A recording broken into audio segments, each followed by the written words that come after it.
Para po sa akin ay dalawa lang po yung aking dahilan kung bakit po ako nag-alaga ng manok.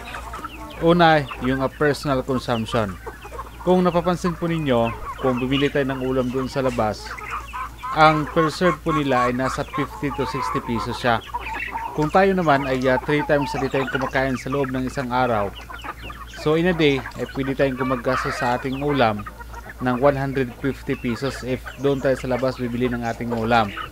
So ngayon, kung meron tayong alaga na manok at ikatay po natin, kung isa or dalawang tao lang po yung kumakain, tulad po sa amin, example yung sa amin na dalawa lang po kami, so ang isang manok ay makonsume po natin yan around 2 to 3 days po siya. So nakasave na po tayo dito sa ulam po sa ating mga manok. And aside sa sa karni ng ating native chicken, ay ito po tulad ganito, meron tayong mga itlog. So minsan yung mga itlog na hindi papasa po sa ating quality po ay ito po yung ginagamit natin para hindi po siya masayang. Kasi according kay Manny Piñol at sa seminar, dapat ay pipiliin po natin yung itlog, yung parang hugis talaga siya na itlog. Kasi kung may itlog dito na medyo sobrang maliit siya, sobrang tulis po niya, kumbaga hindi maganda yung kanyang forma na pagka-itlog, tulad po ng ganyan, ay para sa akin na matagal na po ako nag-alaga ng manok, kadalasan po niyan ay hindi po siya mapipisa. Pero meron namang iba na mapipisa, pero ang resulta po niyan sa sisiw ay madali po siya magkasakit. So mas maganda na pag may mga itlog na hindi po papasa sa ating sala po dito, ay mas maganda na gawin po na lang natin na personal na konsumo. Ang itlog ng native chicken at karni ng native chicken, ito sila ay napakasustansya po para po sa ating kumakain po ng itlog at saka yung karni ng manok.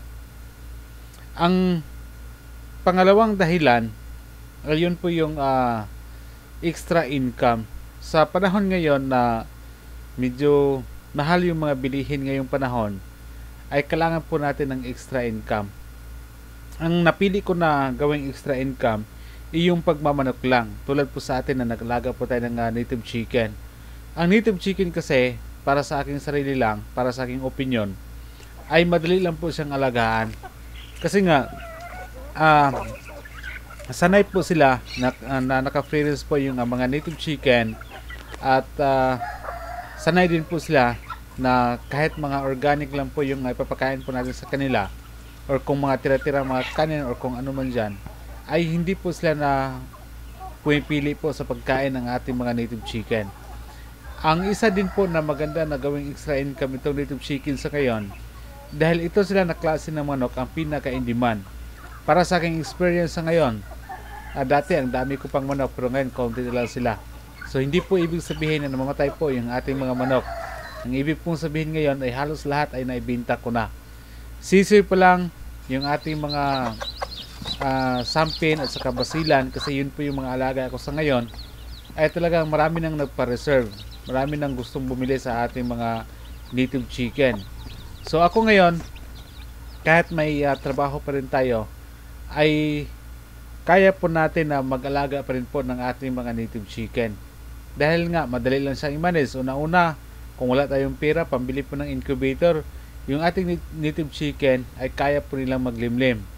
Kung wala tayong budget para sa or enough na kapasidad, halimbawa pambayad sa mga electricity nito, actually yung native chicken ay kaya po nila mag-alaga ng kanilang mga sisiw.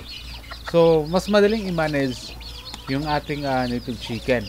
Kaya ito yung isa sa mga napili ko na ginagawa ko na isang extra income habang ako ay meron po akong trabaho sa ngayon.